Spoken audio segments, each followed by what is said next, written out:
بسم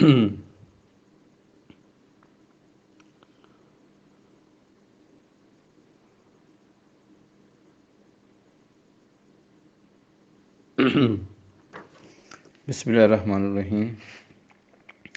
عزیز طلباء السلام علیکم۔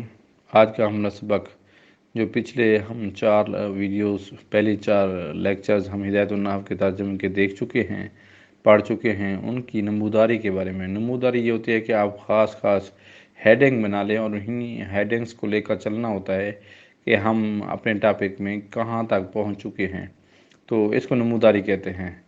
تو ہدایت النحو چونکہ بہت ہی اہم نحو کی ابتدائی کتاب ہے، اس سلسلے میں آپ کو تفصیل ہونی چاہیے کہ ہم نے کہاں سے حاصل کی ہے چیز، اس کی شاخیں کتنی ہیں۔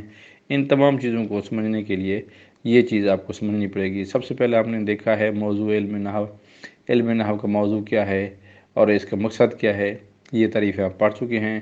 اور اس موضوع کے بعد اس میں 2 چیزیں ہم نے دیکھی ہیں، کلمہ اور کلام۔ کلمہ کیا ہوتا ہے؟ اسم یا ہوگا یا فعل ہوگا یا حرف ہوگا۔ کلام کیا ہوتی ہے؟ گفتگو مکمل ہوتی ہے۔ کلمہ واحد لفظ ہوتا ہے۔ کلام 2 لفظ یا 2 سے زیادہ ہوتے ہیں جس سے پوری گفتگو سمجھ میں آ جائے۔ یہ کتنی چیزوں سے بنتا ہے کلام؟ یا 2 اسموں سے، اسمین سے بنے گا، اسم و فعل سے بنے گا، یا فعلین سے بنے گا۔ اب یہ کلام بن گیا۔ کلام کو ہم کیا کہتے ہیں دوسرے الفاظ میں؟ جملہ۔ پھر جملے کی 2 اقسام ہیں، ایک جملہ اسمیہ ہے، دوسرا جملہ فعلیہ ہے۔ جملہ ایک اس میں جملہ ہوتا ہے مبنی جس کا اعراب تبدیل نہیں ہوتا، دوسرا ہوتا ہے معرب جس کا اعراب تبدیل ہوتا ہے۔